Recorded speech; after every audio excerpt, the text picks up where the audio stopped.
Olá, meus irmãos e irmãs de Ideal Espírita, vocês amigos e amigas que nos acompanham aqui na página Estação da Luz Espírita, muitíssimo obrigado mesmo pela sua companhia.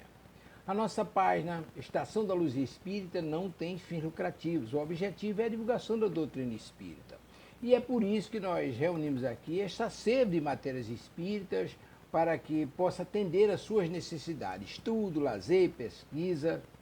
Você encontra aqui na nossa página Estação da Luz Espírita os livros da codificação, obras suplementares, entrevistas, palestras e os programas da Web Rádio Estação da Luz de Natal e Web Rádio Cristo Consolador de São Paulo. Ou seja, um acervo que atenda às suas necessidades, sem fins lucrativos. O objetivo é a divulgação da doutrina espírita. E agora eu convido você para nos acompanhar na reprodução de mais esse trabalho imperdível. Muito obrigado mesmo pela sua companhia e vamos juntos!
Boa noite, pessoal. Como é que vocês estão? Sábado, hoje sábado, estamos aqui eu, o Matheus, a Marina, nós três aqui da cidade de Cascavel, no Paraná, adentrando pelo espaço virtual da Web Rádio Cristo Consolador para conversarmos sobre a doutrina espírita na sua essência, nos seus fundamentos, nas suas bases, no seu contexto de formação, através das pérolas da Revista Espírita. Sempre selecionando textos que nos levem a refletir sobre os aspectos fundamentais da doutrina espírita, a sua construção, a sua constituição. E aí nós agradecemos, né, como sempre gostamos de fazer e sempre gostamos de lembrar, à querida Silvia, ao querido Delson, que nos acolhem na Web Rádio Estação, na Web Rádio Estação da Luz, não, perdão, que é outra Web Rádio que nós também colaboramos, na Web Rádio Cristo Consolador, e as emissoras parceiras que, porventura, venham distribuir e também transmitir este nosso bate-papo. Né? Hoje, com um texto, na verdade são, se formos falar direitinho, são 3 textos, mas nós pegamos um, que fala sobre a publicidade das comunicações espíritas. Quais as características, qual o pensamento de Kardec sobre a publicação, né? A questão da produção dos livros, da produção dos textos que trariam a característica de espíritas. E aí nós vamos trabalhar com o texto, esse texto, né, Publicidade das Comunicações Espíritas, que está no mês de janeiro de 1862 da Revista Espírita. E como o próprio Kardec fala já no primeiro parágrafo, que nós vamos ler daqui a pouquinho, é um complemento do texto de dezembro de 1861, sobre organização do espiritismo. Até brincava com os meninos que é um texto assim que a gente termina meio deprimido quando termina de ler, porque ali Kardec mostra o que ele entendia sobre o movimento espírita. E vou dizer uma coisa, nós nos desviamos muito do pensamento kardeciano, né? Então, nós que estudamos Kardec, ficamos assim um pouco entristecidos por termos nos desviado do pensamento do codificador no que diz respeito ao que é o espiritismo na sua organização. Mas isso fica para um outro momento. Também um texto complementar a este aqui, da Publicidade das Comunicações Espíritas, é um texto que está, como está passando aí embaixo, em 1859, em novembro de 1859, onde Kardec fala sobre devemos publicar tudo quanto os espíritos falam.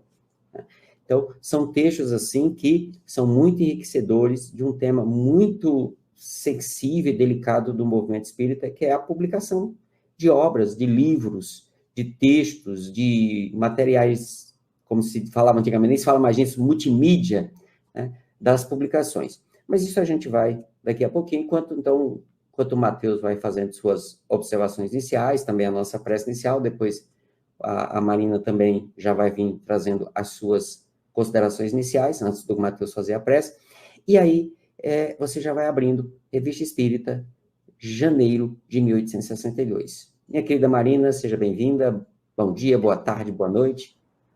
Pois é, gente, bom dia, boa tarde, boa noite, que bom ter vocês aqui de novo. Peguem sua água, peguem seu café, peguem seu chá e vamos estudar mais um pouquinho essa semana.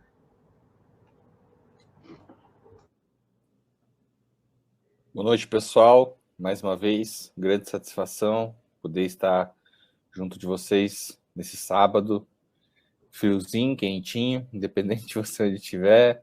Pega aí sua aguinha, seu cafezinho, vamos estudar mais um pouquinho essa rica revista espírita aí, com tantos conteúdos, e vamos se aproximar mais do pensamento do nosso codificador.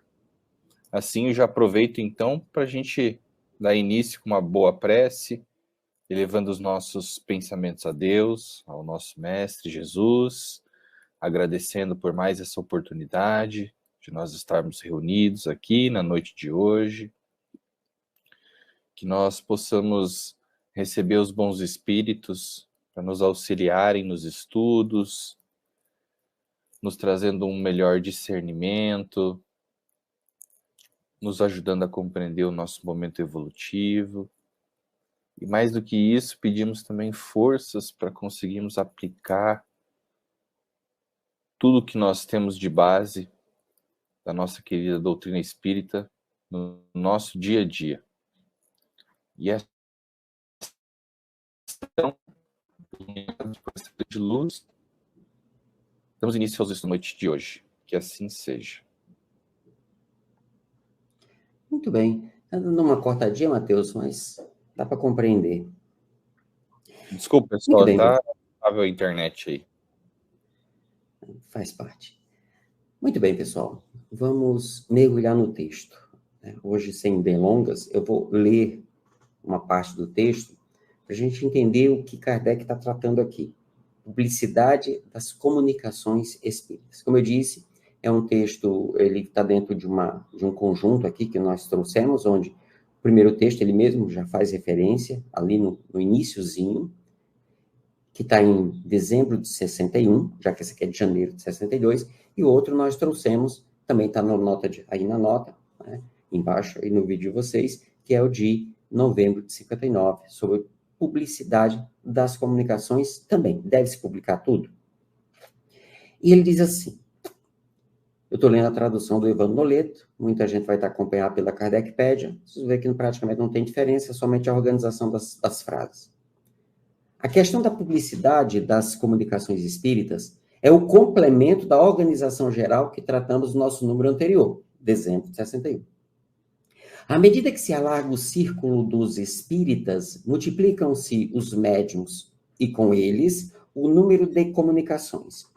Primeiro ponto aqui é que Kardec não via, certo? Ou pelo menos não era a ideia, mas podia existir, grupos sem médiuns, grupos espíritas sem médiuns. E não estamos falando de grupos mediúnicos. Isso é outra coisa, assim, bem complicada, onde nós restringimos mediunidade a grupos mediúnicos.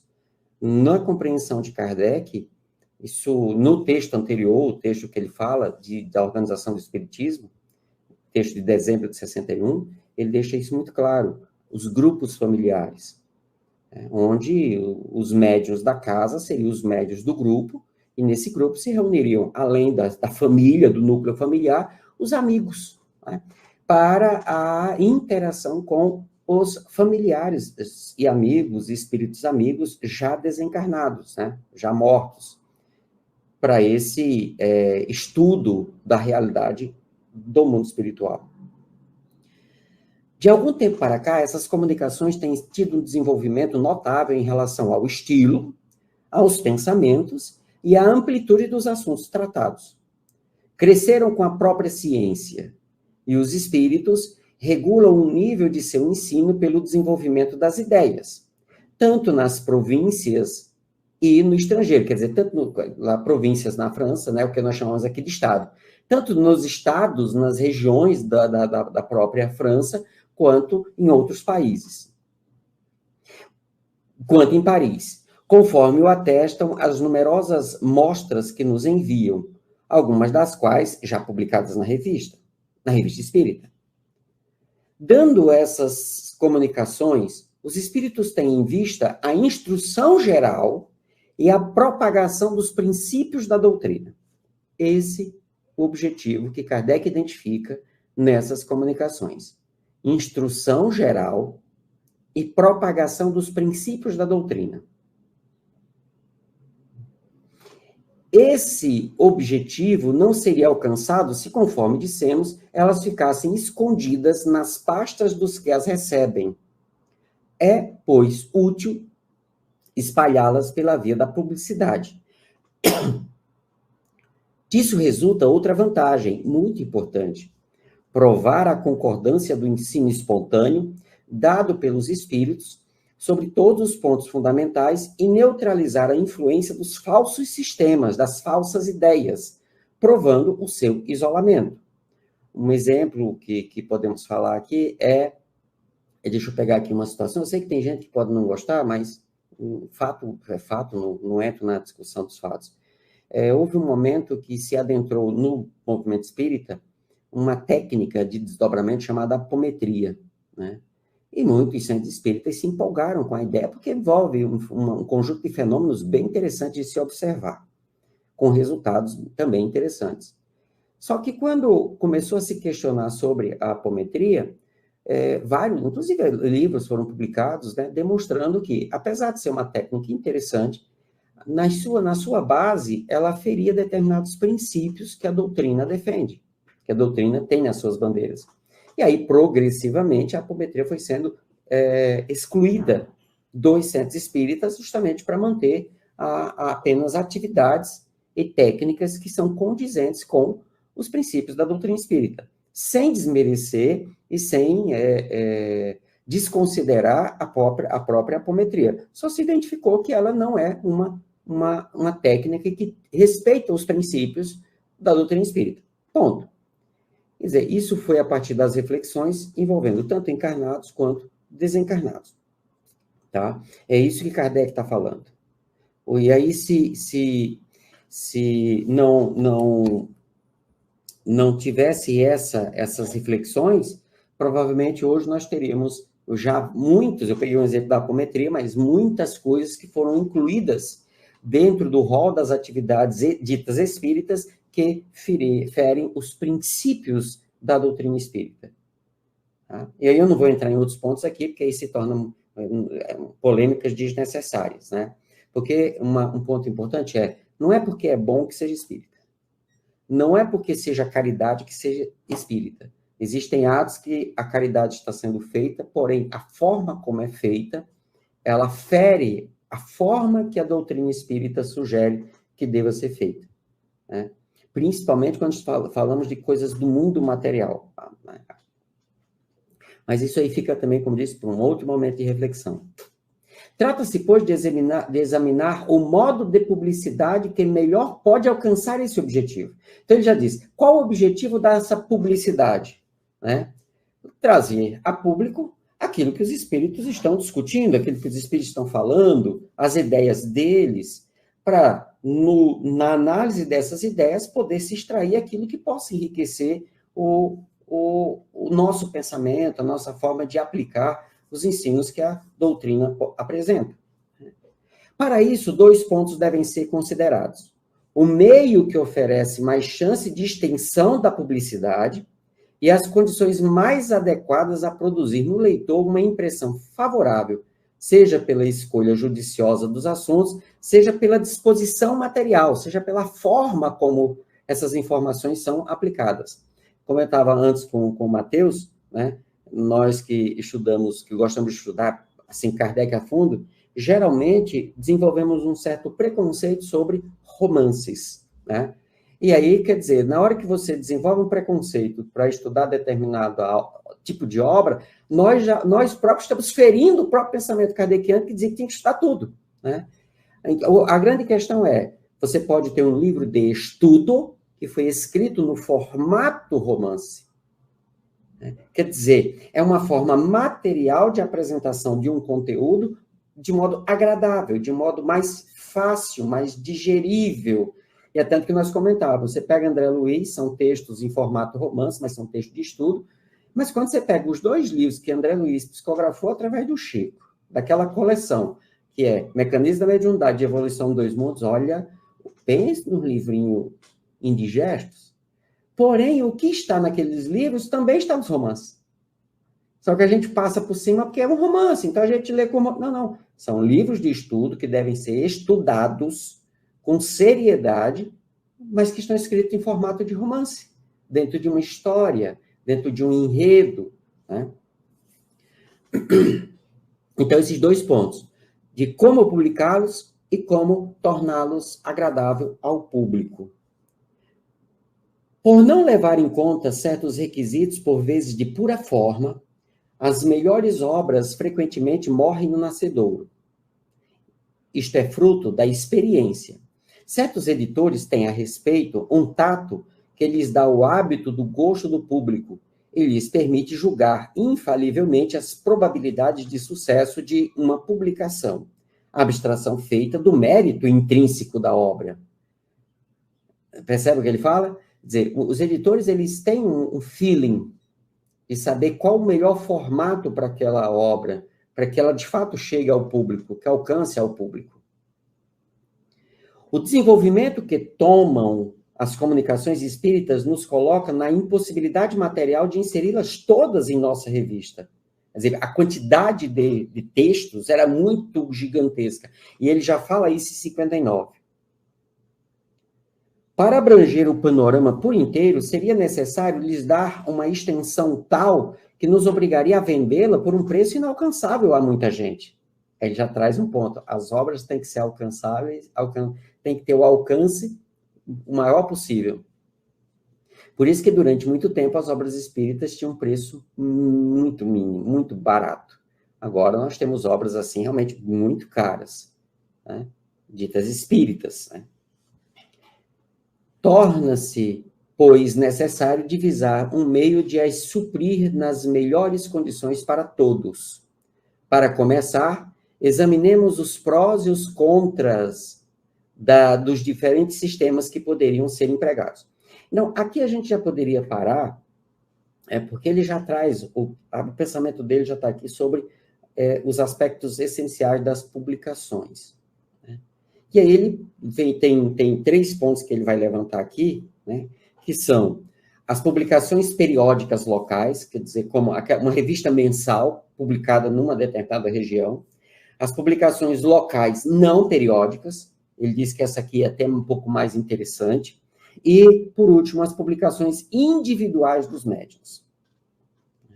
Kardec tinha um problema muito sério com essa questão de médiuns isolados. Né? Por quê? Porque se a doutrina foi construída com o confronto das ideias, então você tem que ter pelo menos 2 conjuntos para fazer o confronto, tirar a convergência e deixar de lado a divergência. E aí, quando você tem médiuns individuais, você tem o grande perigo da falta de análise desse confronto entre as ideias. E aí, no próprio texto, ele vai mostrar uma iniciativa do editor dele, né, o Pierre Paul Didier, que é a Biblioteca do Mundo Invisível, que seria uma coletânea de vários volumes, né, de 12 volumes, vendida a preço, à época, um preço bem agradável, que traria o conjunto dessas publicações, claro, dentro de uma seleção, porque pelo volume não caberia tudo, mas aquilo que seria interessante, principalmente pelos assuntos, pelo que se discutia. Né? Meninos, em tese, esses são os pontos principais, já que o nosso objetivo é ver o pensamento do codificador a respeito dos temas que nós trazemos, né? E aqui ele já já deixa muito claro que nesses 3 primeiros parágrafos aqui do texto, dentro da organização aqui do Evandro, o que ele entende como deveria ser essa organização, que deveria nortear essa organização da publicação dos textos, das comunicações espíritas. Eu queria ouvir de vocês o que é que vocês identificaram, perguntas, né, questionamentos que vocês possam trazer a respeito de tudo isso. Então, falando dessa questão de publicação de livros e afins, às vezes, hoje em dia a gente fala, uma obra doutrinária foi publicada, uma nova obra de fulano de tal. Para a época, essas revistas elas eram consideradas como se fossem as questões de obras doutrinárias, e até como que é hoje essa diferença, né? Porque a gente sabe que hoje a gente tem internet, gente. Se for para divulgar, a gente vai ser publicado um livro muito mais fácil. Na época era tudo muito mais caótico. Então, é mais essa diferença de questão de publicação de hoje e antigamente. Então, eu fiquei com essa dúvida um pouco. Não sei se faz sentido perguntar isso, mas... Faz sim. Talvez o primeiro ponto é, o que é uma obra doutrinária, né? Para Kardec, naquele momento, o edifício, que a gente chama de hoje de edifício doutrinário, estava em construção, né? Ele é tanto que em 1862 tinha o quê? Livro dos Espíritos, o que é o Espiritismo. O Viagem Espírita em 1862 não tinha saído ainda. O Livro dos Médiuns tinha saído fazia um ano, né? Então estava nas suas primeiras edições. O Livro dos Espíritos ainda estava nas suas primeiras edições. A quarta edição é de 62, quando tem vários ajustes ali. Então, o edifício doutrinário ainda estava em construção e Kardec sabia disso. Por isso que ele valorizava as publicações, para que as pessoas pudessem analisar o máximo de informações que chegavam e, a partir daí, essas informações pudessem chegar, por exemplo, até ele, para ele fazer essa filtragem, vamos colocar dessa forma, né? Então, naquele momento, uma obra doutrinária seria uma obra que não feria os princípios já estabelecidos, né? E que pudessem oferecer diretrizes para os princípios que ainda estavam sendo construídos. Tanto que o Evangelho segundo o Espiritismo só vai ser publicado 2 anos depois. Estamos aqui em janeiro de 62, nessa publicação aqui. O Evangelho é de 15 de abril de 64. Então, são mais de 2 anos depois. Hoje, quando você fala de uma obra doutrinária, o princípio ainda é o mesmo. São obras que não ferem os princípios básicos, os princípios fundamentais da doutrina espírita. Feriu os princípios da doutrina espírita, deixou de ser doutrinário. Então, esse é o... E como é que eu vou saber? É só estudar o Livro dos Espíritos. O Livro dos Espíritos contém os princípios da doutrina espírita. Contém... mas e uma obra que fala de algo que não está contido nos princípios da doutrina espírita?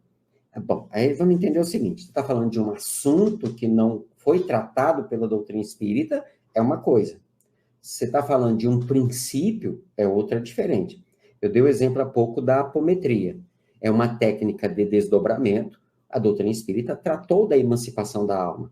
Tratou de todos os casos de emancipação da alma? Não. Então, ela não tratou de apometria. Então, por isso, ela não é doutrinária? Não. Na apometria, você faz... Vou pegar um exemplo, tá, pessoal? Você vai trabalhar com determinados espíritos nas técnicas ditas de desobsessão grave, e você pega um espírito que está com características ainda ligadas à sua última encarnação, ou um espírito que assume uma personalidade de um ser mitológico. Eu já tive a oportunidade de, numa reunião de desobsessão, o espírito parecia o esqueleto do desenho do He-Man, né? E ele assumia a personalidade de um personagem da Umbanda, que é o Exu Caveira, né? E aí, na apometria, se faz uma técnica extremamente agressiva, que é chamada de choque anímico, e de modo um tanto quanto violento, né? Você desmonta esse personagem sem conhecer a história de por que ele se tornou daquela forma. A doutrina espírita, nas suas técnicas de diálogo, não adota nenhum tipo de agressão, qualquer que seja o objetivo, não cabe.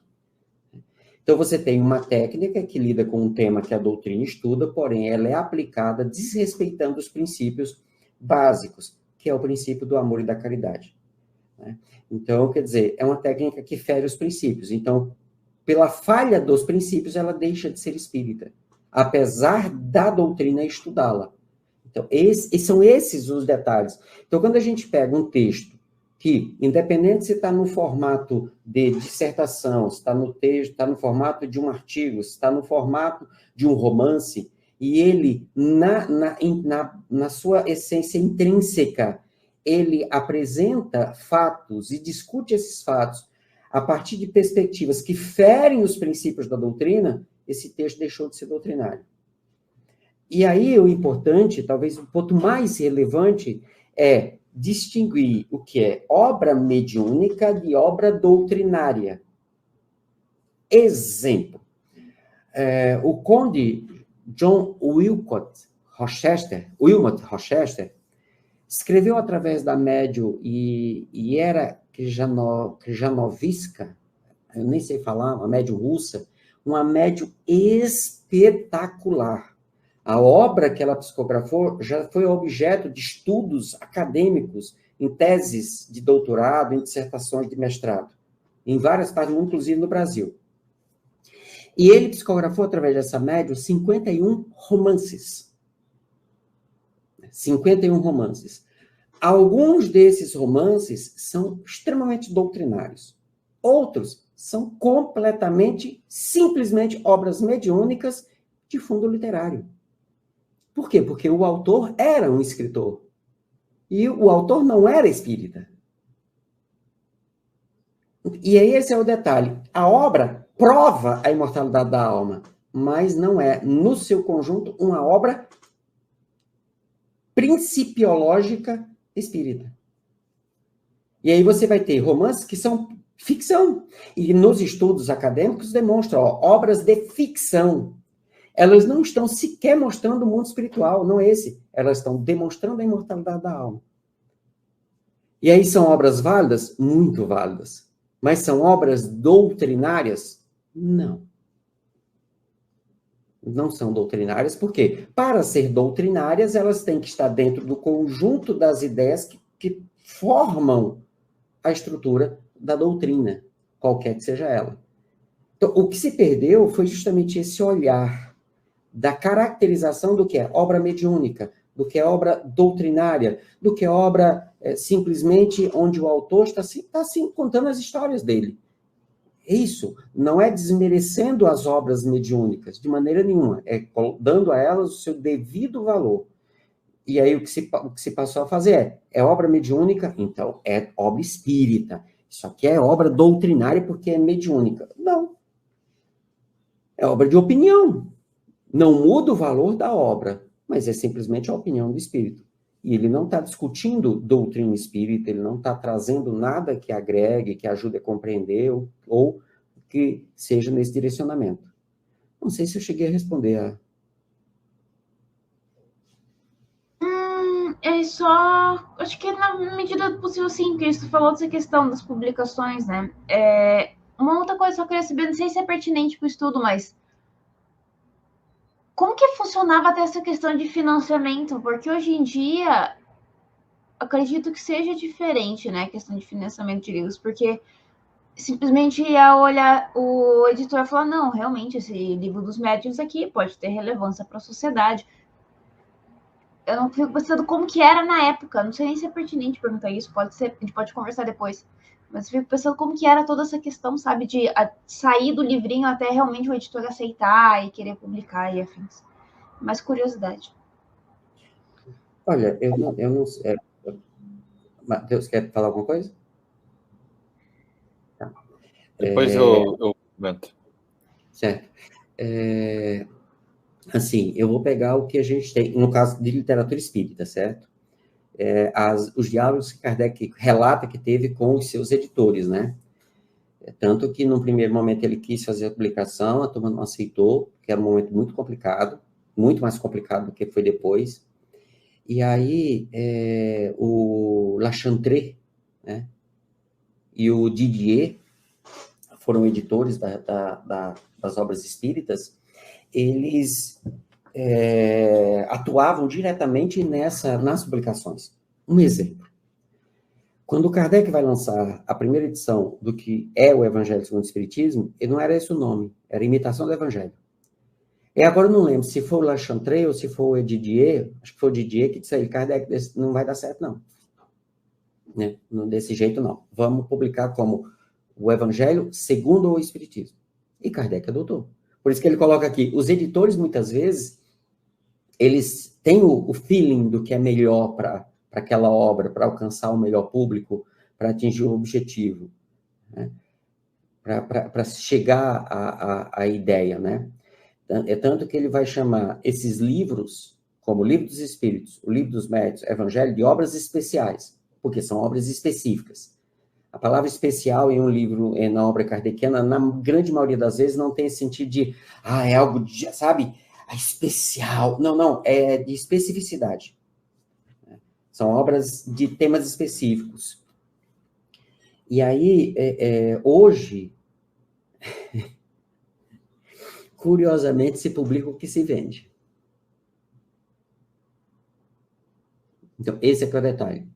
Mas, Enzio, até as editoras espíritas, estou falando de editoras espíritas, poucas editoras, e aí isso trouxe alguns problemas. Vamos lá. Se a gente pegar, eu vou pegar Chico Xavier e vou pegar qualquer outro médium, qualquer outro. A obra do Chico começou a ser publicada pela Federação Espírita Brasileira. Né?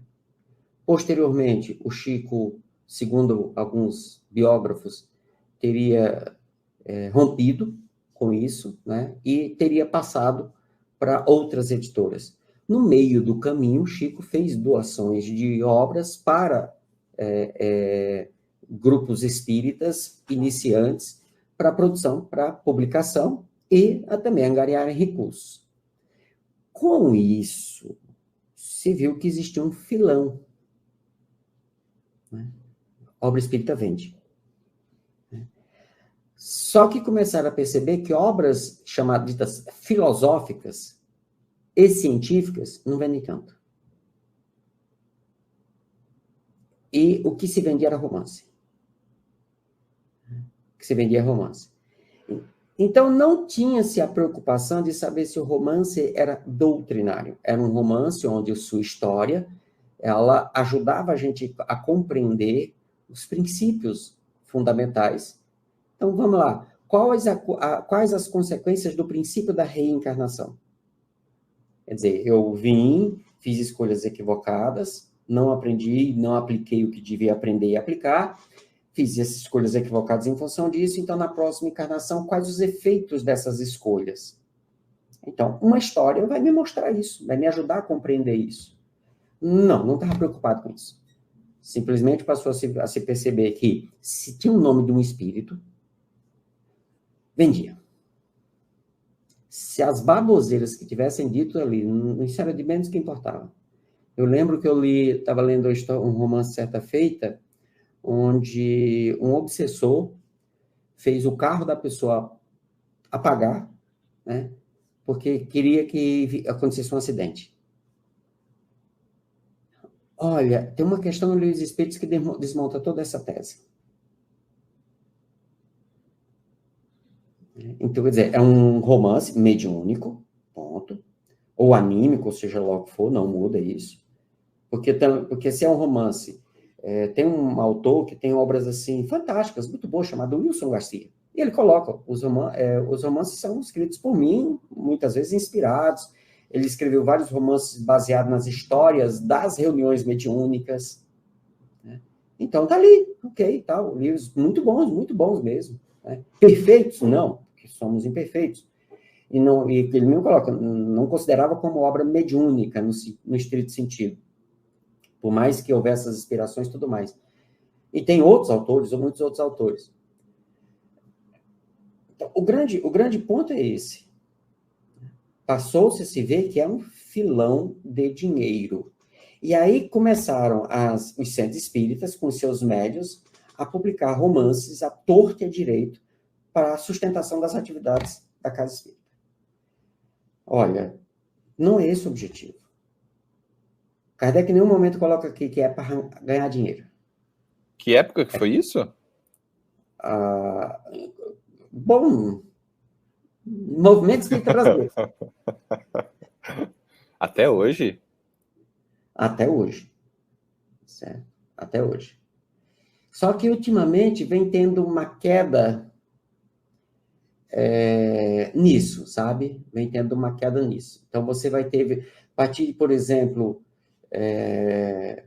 do Divaldo, passou-se a se comprar as obras porque era do Divaldo. As obras do Raul. Quando fala obras do Raul, estamos falando das obras psicografadas pelo médium Raul Teixeira, as obras psicografadas através do Divaldo. E aí você tem um momento, assim, a partir da década de 2000, vamos falar assim, onde as pessoas passaram a adquirir as obras pelos seus autores, e não mais necessariamente porque são romances. Quando eu comecei eu entro na doutrina espírita, né, quer dizer, no movimento espírita, em 1990. Né? Estamos agora em julho, 33 anos, que tive contato pela primeira vez com a doutrina espírita nessa encarnação. E aí, se falava do Chico. Né? Final da década de 90, começou a se falar do Divaldo. E a partir daí é que há uma substituição e uma valorização, uma liberdade maior das casas espíritas e dos médiuns, e aí passou-se a publicações de médiuns. Né? Deixou-se só do estilo romance, mas passou a ser dos médiuns. Ainda hoje, há uma certa dificuldade você chegar numa livraria espírita e dizer assim, eu queria um livro que trate de tal assunto, né? Assim, um livro mais filosófico e tal.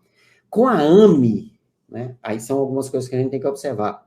Você tem, pela AME, também, já agora, a partir da década de 2000, publicações de temas mais técnicos e filosóficos.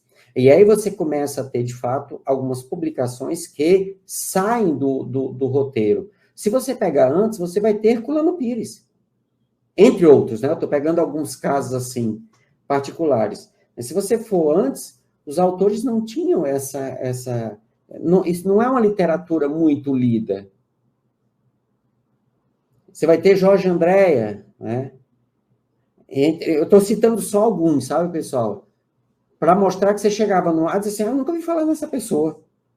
Olha, Herculano Pires, Chico Xavier disse que é o metro que melhor mediu Kardec. E os romances de Herculano Pires, ele escreveu quando estava no início das publicações, ele traz alguns romances ali, pouca coisa. O resto são livros filosóficos, outros autores com livros de ciência. Mas se a gente acha que a coisa já estava, talvez, caindo num esgotamento, aí a coisa piorou. Porque a partir da década de 2000 também teve uma outra situação. A enxurrada de livros de autoajuda espírita. E são autores que vendem muito.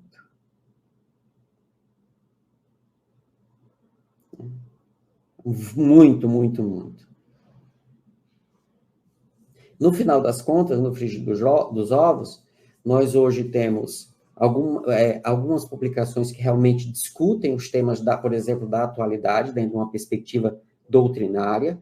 Você tem ainda uma grande quantidade de publicação de romances, né? Mas num avalanche menor do que foi na virada do século.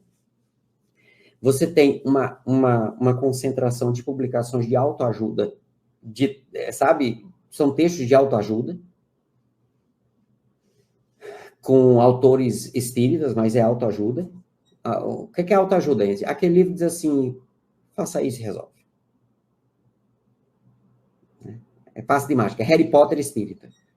E você tem publicações que buscam os aspectos filosóficos e científicos. Um exemplo, publicações das AMEs, né? Vamos colocar dessa forma. Isso quer dizer que tudo isso é bom, maravilhoso? Não. Eu estou falando das características. E dentro da pergunta que foi feita, por que se publica isso hoje? Para vender. para vender. Matheus, eu não te ouvi. Estou estranhando. Não, tô sendo muito produtivo tudo que você está falando, porque para mim, como eu te disse, é bem uma novidade essa questão. Mas não tinha pensado nesses aspectos assim de publicação e tudo mais. Mas o ponto que eu queria dizer é o seguinte: a gente tentando trazer para uma parte prática, digamos, tudo isso que a gente está discutindo hoje, né? Qual seria o ponto aí, então, que a gente tem que tomar cuidado com relação a obras que a gente for ler? A gente deve se atentar só nesse aspecto doutrinário? A gente tem que pensar também com relação a os custos, né? Porque hoje em dia, até mesmo as obras fundamentais da doutrina espírita existem um custo, apesar de elas estarem divulgadas na internet, né? Qual que é o ponto, o limite? Como é que Kardec observa tudo isso? Para a gente, né, trazer para a nossa prática hoje, no dia a dia. Não sei se eu fui claro na minha pergunta. Tá mutado, Enzio. Sim, Matheus. Veja que se a gente pegar aquilo que eu li do texto ali, você vê que ele dá as características. Primeiro, acessibilidade da obra, né? Principalmente a questão de custos, acessibilidade da obra, e a possibilidade da análise e discussão daquilo que está sendo publicado. Esse aqui era o grande objetivo. Ele diz, olha, não faz muito sentido deixar... Vieram as psicografias, as psicofonias que foram transcritas, apesar de que ele gostava de falar de escrita mediúnica, fala mediúnica e tal. E esse é o ponto. O acesso a essas informações. Então, esse é o objetivo de por que publicar, né? E como publicar de modo acessível, né? Ele veio falar a questão do preço e tudo mais. Hoje, a gente tem que observar algumas características que ele não tocou ali, mas dá para a gente tirar. Quinta-feira passada, nós estávamos no nosso... Quinta-feira passada da semana anterior. Nós estávamos... Inclusive, a Marina estava junto, né? Uma companheira nossa do grupo, já com uma certa idade, pegou o evangelho para ler, né? Quando eu abri o evangelho... A letrinha bem pequenininha, né? Isso é um fator, se Kardec está falando dessa acessibilidade, dessa possibilidade, né, que no texto ele fala da parte do dinheiro, nós temos que hoje também pensar como essas obras vão ser publicadas, que elas de fato sejam acessíveis. A época de Kardec, primeiro, a quantidade de idosos era pequena. Segundo, a quantidade de pessoas que sabiam ler, bem pequena. Então, hoje nós temos públicos muito mais amplos do que diz respeito à quantidade, né, e à diversidade desse público. Então, tem que se pensar em obras que sejam acessíveis a todas essas pessoas, a todos esses públicos, né, todos esses públicos. Uma outra coisa, isso também vem acontecendo num certo crescendo, publicações de obras específicas para cada geração. Ele também toca nisso, né? Então, obras hoje para jovens e tudo mais. Houve uma época onde... Eu estou citando alguns autores, pessoal, mas é só alguns, assim, e volto a insistir, isso não quer dizer qualidade da publicação, tá? Assim, ou que a obra seja doutrinária. Não estamos discutindo isso aqui. Houve uma... É inegável que a primeira obra que vai falar sobre aspectos do chamado mundo espiritual, que ganhou uma notoriedade no âmbito da publicação, é a obra de André Luiz, que veio através do Chico, né? Só que é uma obra de uma linguagem específica da década de 30, 40, 50, e que, quando chega na virada na década de 90, você já tinha um linguajar diferenciado daquela época, né?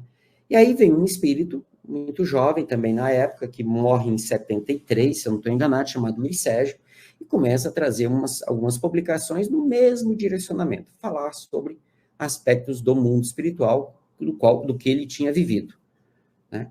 É uma obra que você tem que exigir um compromisso doutrinário? Deveria, mas não era o caso. Isso eu não estou diminuindo o mérito da obra, de maneira nenhuma. E ela falava da mesma coisa que André Luiz falava, só que numa linguagem muito mais acessível para aquele momento e para jovens. Então, era um jovem escrevendo para jovens. Um jovem escrevendo para jovem. O grande problema de tudo isso, sabe, Mateus, é quando você pega um autor que, primeiro, não era espírita, e não é porque está no mundo espiritual que virou espírita. Então, ele não tem um compromisso de falar sobre espiritismo. A gente tem que saber disso, né? Se você pega obras, tem uma obra que é o Cristo Consolador. O Cristo Consolador? Agora eu acho que é o Cristo Consolador, publicado pela Federação Espírita Brasileira. Eu estou vendo a capa do livro. E esse que foi psicografado por um padre. Então você vê o linguajar dele, é linguajar de padre, né? Onde ele discute certas coisas a partir do olhar dele, agora no mundo espiritual. É riquíssimo o livro. É riquíssimo. A obra é riquíssima, né? O Espírito Consolador, acho que é isso, né? É riquíssima a obra. Só que não é uma obra foi publicada, e é isso que Kardec fala, publica e vai para a discussão. E vai para a discussão. Isso se perdeu. É o espírito, então a obra é mediúnica, é espírita. Tal. Não, não é. Mas é uma prova que é uma obra que prova a imortalidade da alma. Isso é o ponto mais importante. Quando a gente tem essa clareza. Né? Então, respondendo objetivamente a sua pergunta, hoje nós temos que ver qual é o público que vai acessar essa obra, para quem nós estamos publicando. Infelizmente, tem lá Evangelho segundo o Espiritismo, Livro dos Espíritos, Livro dos Médiuns, letra grande. Já pensando na gente. Então, esse é só um ponto, sabe? E com relação aos custos, por exemplo, se um autor espírita, ele publica o livro dele, seja romance ou enfim, com base doutrinária, mas hoje em dia é difícil fazer algo, digamos, sem cobrar, né, sem custos, porque ele também vai ter custos para impressão, da editora. Então, o correto seria cobrar o custo mínimo e colocar isso, né? Eu não sei se é taxado ou não por ser livro espírita, mas eu acredito que tem alguma taxa, sim. Então, será que ele teria que cobrar o custo mínimo, né? Ou seja, só o custo, ou ele pode reverter também, digamos, um lucro para uma caridade, para uma ação filantrópica, e divulgar isso também em PDFs de livre acesso? Qual que seria a melhor norma, assim, digamos, a ser seguido? Se a gente pensar no que Kardec fala, é custo de produção. Porque qual é o objetivo da publicação dessas obras? A publicação dessas obras é para a análise daquilo que está sendo discutido. Ponto. Só que o que mudou hoje você pega essas obras, você não tem interesse. Os poucos vão querer divulgar, é para divulgar a ideia, essa aquela coisa. Não, está divulgando espírito, está divulgando o pensamento do espírito e só, certo? Poucos fazem isso. A grande maioria hoje, se for olhar mesmo, e aí isso fica patente quando se vai para análise na ponta do lápis, né? É para angariar recursos para manutenção de obras assistenciais. Então, o critério de publicação é muito baixo. Os critérios, e às vezes, nem existem. Porque não vai me dizer que uma obra que terminou de ser psicografada agora, hoje, no dia de hoje, né? Hoje é o dia... nós dia estamos 10. No dia 10, mas aí o programa está sendo indo ao sábado, hoje é quarta-feira, né? Nós estamos gravando aqui na quarta pela manhã, né? Dia 13, né? Então, quem está assistindo, vai estar assistindo dia 13. Uma obra terminou de ser psicografada hoje e daqui a um mês ela já está nas prateleiras. Essa obra não recebeu a análise necessária. Ela não teve uma leitura de análise, de correção, de ajustes. E eu já peguei obras assim, de médios muito considerados, né? De autores mediúnicos, de autores espirituais muito respeitados, mas que, honestamente, quando você vai olhar, tem furos. furos doutrinários que em obras que foram muito melhor analisadas não tem. Né? Então, quando se o objetivo é, então vamos divulgar e vender na obra, vamos ganhar alguma coisinha. Sem problema, vem ali para manutenção da obra e tudo mais, obras assistenciais. Agora, quando a obra assistencial passa a ser sustentada pela obra mediúnica, olha, vai ter problema, sabe? Vai dar problema em algum momento a obra, porque aí fere o interesse do porquê publicar. E esse é o objetivo desse texto, o porquê publicar. E o porquê publicar seria de ampla divulgação da doutrina espírita, não? Esse é o objetivo, ampla divulgação da doutrina espírita. Então, você cobra para cobrir os custos de publicação. Então, você vai colocar para vender isso num centro espírita? Tá, vai ter um espaço, vai ter luz, vai ter isso. Então, isso vai estar na despesa. Nada mais justo que isso seja bancado por quem compra. Porém, quando você quer ganhar 1 centavo a mais, por qualquer que seja o motivo, é complicado. Bem complicado. Muito bem, pessoal. Nós temos aqui 10 minutinhos. Eu já começo a fazer as minhas despedidas. Falei bastante hoje. Vou deixar agora espaço para o Matheus fazer as suas considerações finais, depois passar para a Nina. E sobrando tempo, a gente volta para comentar sobre o próximo texto. Valeu, pessoal. Até a próxima. Bom, pode ser que o Enzo realmente falou mais hoje, mas a contribuição dele foi fantástica, até porque, como eu disse, eu nunca tinha parado para pensar nesses aspectos sobre publicação de uma obra e para a gente ver quantos detalhes existem. O Kardec sempre foi metodológico, e eu digo até metódico, né? Com tudo, até ele já tinha pensado até nessa questão da publicação. É claro que ele só estava com uma grande falange de espíritos superiores auxiliando ele, mas eu acho incrível como isso lá em 1859 já estava escrito, né? E a gente em 2023 às vezes ainda fica patinando com muitas coisas, né? Então, achei muito interessante, muito válido isso, e de certa forma também me ajuda, e acredito que aqueles que passam pelo mesmo que eu, né, a desconstruir um pouquinho desse preconceito dos romances, de livros de outros autores que não sejam necessariamente da codificação de Allan Kardec e dos espíritos superiores, né, as obras fundamentais. Eu já comentei isso com o Enzo, com a Marina, né, quem me conhece, que eu sinto um pouco de aversão às vezes, né, e quando a gente chega na casa espírita, o que a gente mais vê são pessoas, de fato, querendo estudar romances, né, e muitas vezes fugindo das obras de Kardec por sempre colocam um empecilho ali de que é muito difícil, de que é muito complicado, e justamente por isso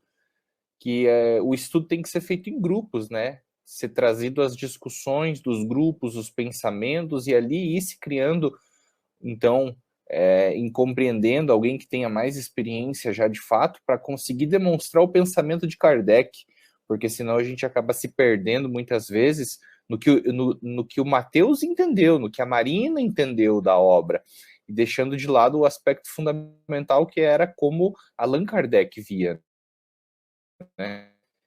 Então, é importante as considerações que o Enzo fez hoje sobre esse texto da Revista Espírita. Espero que a gente possa, então, amadurecendo essas ideias, sabendo colocar cada obra no seu devido lugar dentro da nossa evolução aí, o que ela contribui para isso, se ela está de acordo com o aspecto doutrinário ou não, se um romance me ajuda a compreender, às vezes, uma analogia melhor do que a doutrina espírita me traz. Então, Kardec é a nossa base, e se a gente seguir e ter a base muito bem estruturada, a gente nunca vai se desviar no meio do caminho, né? Pode ser o livro de qualquer autor espírita que seja, mas que a gente compreenda que as demais obras, elas vêm apenas para nos, às vezes, facilitar uma analogia, facilitar isso, complementar, então, né, um raciocínio ali, mas levando sempre em consideração a base de Kardec e a doutrina espírita na sua fundamentalidade. Então, pessoal, muito obrigado pelo programa de hoje. Foi, assim, fiquei bem surpreso com esse texto, a primeira vez que li, não tinha compreendido muito bem a síntese e aonde que nós aplicaríamos isso, e hoje eu já saio aqui aprendendo mais um pouquinho, mais alguma coisinha, olhando um pouquinho mais diferente para as obras, né, e espero que tenha sido produtivo para todos. Ficou dúvida, alguma coisa, mandem para nós no telefone que está passando aí embaixo. Então, agradeço a presença, agradeço o convite do Enzo e da Marina de estar participando, agradeço a todos o pessoal que está nos acompanhando aí, principalmente nossa família esmiuçando Allan Kardec. Um grande abraço para todos. E também aos coordenadores aqui da nossa rádio, Cristo Consolador, que sempre nos acolhe e nos dão essa oportunidade aqui da gente poder trabalhar. Beleza? Muito obrigado, pessoal. Um grande abraço, um bom final de semana para todos.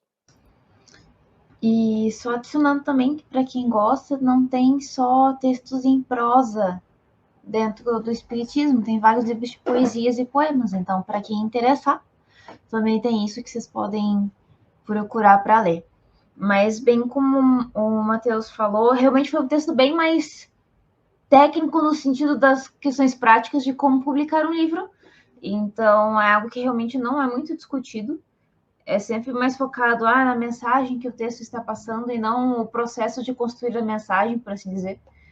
Então, é algo que é interessante a gente saber e estudar um pouquinho de vez em quando para justamente ver, né, como que foi todo o BO do Kardec para chegar na publicação dessas histórias. Então, eu vou agradecer aqui todo mundo que participou com a gente. Já vou fazer a prece para o Enzo poder falar um pouquinho sobre o texto da semana que vem. Então, muito obrigada aos espíritos por nos ajudar mais uma vez nesse estudo de sábado, que a gente possa sempre conseguir aprender um pouquinho mais cada semana, para desenvolver esse conhecimento que às vezes está adormecido, às vezes a gente não tem ainda, mas que a gente possa evoluir da melhor forma possível. Se cuidem e uma ótima semana. Obrigado, Marina. Obrigado, Matheus. Nós temos aqui alguns minutinhos ainda para antes de finalizar. Matheus, dá um exemplo nessa questão dos romances. Um romance que eu leio ele até hoje, eu já li ele, acho que mais de 100 vezes, e tanto lendo capa a capa, ou lendo passagens específicas, e foi a obra que de fato me ajudou a viver o Evangelho segundo o Espiritismo, que é a obra Paulo Estevam. É uma obra, assim, e é romance. Né? Romance. Né? É uma obra de orientação, de vivência, ou de como ser um discípulo de Jesus, escrito em forma de romance, contando a história de Paulo. Na verdade, os 5 romances de Emmanuel são assim, espetaculares. Então, esses são pontos importantes para a gente trazer para essas reflexões. Será que tudo que está publicado, que está no Instante Espírita, é de fato espírita? Não. Por causa disso, então, deve ser desmerecida a obra? Não. Né? Se você pega, como eu falei do texto lá, o Espírito Consolador, acho que é o Espírito Consolador. Né? Na próxima semana eu confirmo o título, está ali na minha estante. É uma obra escrita, psicografada por um padre, ele é o espírito, né? Por uma moça, através de uma moça, onde ele fala do ponto de vista dele da realidade espiritual. Você vê um padre falando sobre o mundo espiritual. Isso demonstra a realidade da obra. Não é romance, é uma obra filosófica. E aí, na próxima semana, Matheus, você quer ir para o céu? Eu quero ir para um lugar melhor. O que é o céu, né? Se a gente pegar os ensinos de Jesus, o céu é o reino de Deus em nós. Né? Como Humberto de Campos, estou citando Humberto de Campos, né? Traz no seu Boa Nova, no capítulo 3, aquele diálogo que ele tem que Jesus tem com Hanan, né? O reino de Deus é a obra divina no coração do homem. Então, ir para o céu é, na verdade, ir para uma situação, enquanto espírito, não necessariamente depois da morte, mas enquanto espírito, quer dizer, nós somos espíritos na condição de alma.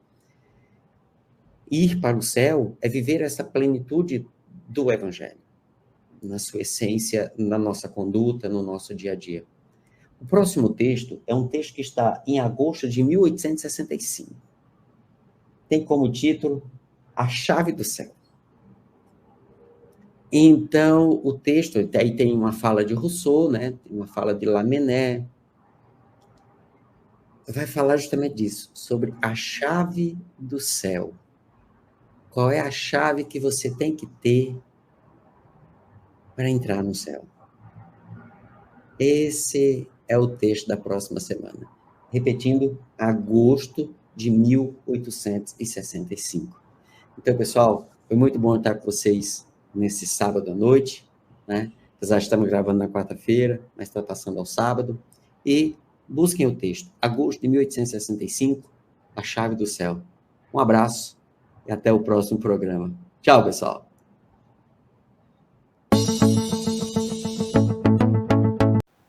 Chegamos ao final da nossa atividade. Muitíssimo obrigado mesmo pela sua companhia e espero você no próximo evento.